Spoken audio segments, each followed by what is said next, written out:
Hello everyone, and today we are going to be discussing about string streams in C++. So, a lot of people already know what string streams are, or at least they know what they are used for, right? So, string streams, if you don't know, they are used for basic string processing or text processing, right? But the difficult part about this is that this can be a very confusing topic for a lot of C++ beginners, right?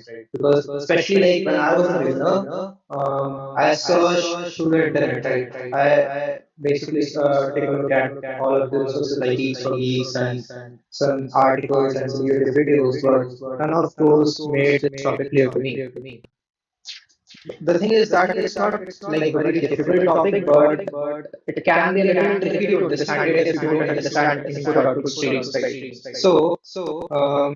That said, if you watch this video till the end, I'm going to make sure that you understand string streams inside C++ from 0 to 100. Okay, so let's start, right? So what are string streams? Let's start with that. A string stream is basically just a stream, right? So it's literally like a C stream. But the thing is that instead of using standard input handle or the standard output handle as a stream, it maintains sort of a standard string in C++.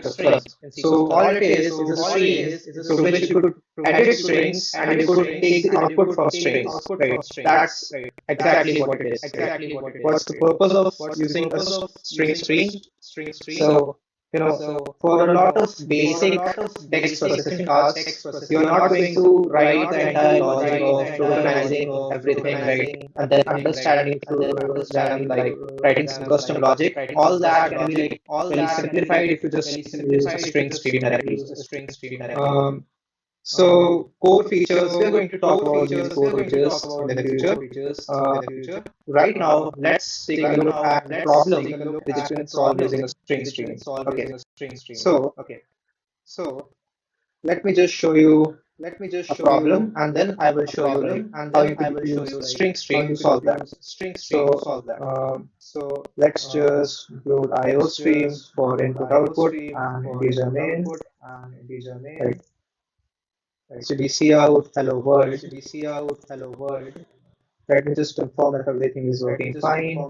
G++, main.cpp. If I run it, hello world. Okay, so this program is working fine. So now if I ask you to create a program which takes a series of integers from the user and it basically just calculates its sum and prints it, right? So the input format would be that the user would enter space separated characters, so 3, 4, 5, 6, let's say, and the output for this would be 3 plus 4 plus 5 plus 6, which is 3 plus 4, 7, 12, 18, right? So 18 is what you have to print. Okay, so how will you go on to solve this problem? Right? Let's just get started, right? Let's just try solving this problem straight ahead. So first I would write write onto the screen and enter some numbers, right? And we need a container to store those numbers. So maybe let's just use a vector here, and I will just include that vector. Yeah, vector of integers. And let's just say right. After, let's say we have populated this nonce vector with the numbers that the user has inputted. After that, then we can just, let's say, do now sum equals 0 for integer I and nums, const integer I, right? But practices sum plus equals I, and then I will just print the sum. Just like that, right? Okay, so this looks good, but now let's just write the logic for actually taking those numbers and storing them into a nums vector. So how will we go around doing that, right? Because the user will just enter the string, right? 3, 4, 5, 6. How will we read it and how will we store 3, then 4, then 5, and then 6 into this nums vector, right? So a common technique that is used in many competitive programming problems is to just ask the user about how many numbers that you're going to write. So for example, something like enter n, right? Where n is the number of numbers which the user is going to enter. And let's just say we create a variable n, and then we store that. And what we can do now is create a vector, and let's just say that it has a size of n, and for integer I equals to 0, I of n, I plus plus, right, nums of I, and we can just take input the nums of I, right? And this would probably work, right? So if I just compile this again and run it, enter n. Our example was 3, 4, 5, 6, or 4 numbers, 3, 4, 5, and 6. We press enter and we get 18, right? Okay, so what is one problem with this program? So problem is that we have to input the number of numbers that the user is going to enter, right? This can be, so let's just say that you are hypothetically creating such a program at a very large scale, and serving it to a lot of audience, right? So you wouldn't want them to like just manually tell you how many numbers they are going to enter, right? They won't remember. Let's just say that they are arbitrarily adding numbers, right? So they are going to add some 50 numbers, but they don't know that they are going to add some 50 numbers. So it would be problematic there, right? So these type of problems, string streams allow to solve. Okay, so what I will do over here is I will just use a string stream, and then I will explain to you what is happening. So to use a string stream, you just include SS stream, right? This is the header, and I can just move this, and let's just move this entire code to, right? I will create a string stream object by saying string stream SS. Right. So the first thing we have to do is, after we are saying that enter some numbers, we need to actually take the input of the line that the user is going to enter. For that, we are going to use the get line function. So get line is equal, right? It takes in a stream, input stream, as you can see, standard basic I stream as the first argument. That is going to be standard CN, because we are going to take input from the standard input, right? And as the second argument, it takes a reference to the string, the actual string, right? So for that, what we can do is we can create a string, and let's just call it line, right? And then I'm going to do this, right? Yeah, perfect. So after we get this line, let's just make sure for once that this line is getting inputted correctly. I will just print this line back.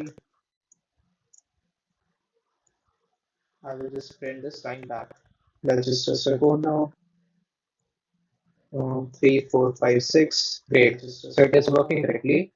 The next thing we have to do is create a string stream, right? So std string ss, and so as a constructor argument, it takes, yeah. Okay, so over here this can be a little confusing, but initializes SB with the mode M and passes SB to base class and initializer. So don't pay attention to this. This anyway just passes the argument to another initializer. So what we can do is we can just pass a line to the string initializer, and then a stream will be created from this line. And what I can do is I can say while, I will just create an integer variable n, while ss, and I want to take an input, right? I will say ss n, right? And let's just create a vector in which we have to store our numbers. So std vector, and numbers, right? And I will say nums dot n place back, and okay. So now hopefully our nums vector will be populated by these numbers. I can just check that quickly by saying I in nums cout I. Right. Let's try this out. 3, 4, 5. Okay, yeah. So 3, 4, 5, and it's giving me these individual numbers. So this is working, and then the only thing that's remaining is take the sum, and it's giving me these individual numbers. So I'll just quickly remove that. Then the only thing that's remaining is take the sum. Now I think this is ready. So if I just run this program really quick, and I just enter 3, 4, 5, 6. I get that line which is coming from here, but you get the idea, right? Because I also get 18 as a sum. Okay, so don't be worried if you don't understand what's going on here. Now is the time to understand. Okay, so this that the user entered over here, right?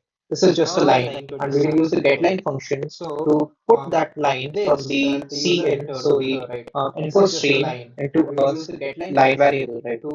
After that, what I'm doing is, so I am creating a stream. So as I said, like remember, right? SS is just like C in or C out, right? It's just a stream. So you're creating a stream and you're populating it with a line, right? What you're doing next is you're just saying that, okay, so here's the trick, right? This is something you have to understand. So remember, you remember these, right? So this operator, right? This is the input operator, right? So stream input operator, you can call it, and this is the stream output operator, right? What that means is that this operator is used when you have to basically put some data into a stream, and this operator is used when we have to like extract some data from a stream, right? Because we have to take input, right? We have to get all the numbers from this line into a vector. We are going to use this operator, right? Let me just write it over here so that it's more clear. Used for input. And what is it called? It's called a stream input operator. Right. Similarly, this is used for output, and this is called a stream output operator. Right. And this is valid not just for string streams. So as you can see, right? So stdc out, this is a stream by itself, right? This is also a stream, and we are using this, right? This operator, which is the stream output operator, and it is used for output. That is why you can see that enter some numbers, it is getting printed over here in the terminal. Right. Similarly, when we use C in, right? So something like when we write something like stdc in 8, right? This operator, which is the string input operator, it is getting used to take input, right? So to put some data from the input stream, right? Standard input into this variable A. So this is literally what's happening over here in this expression, but the stream that is being inputted into, that's not a standard input stream. It's just a own defined string stream. Right.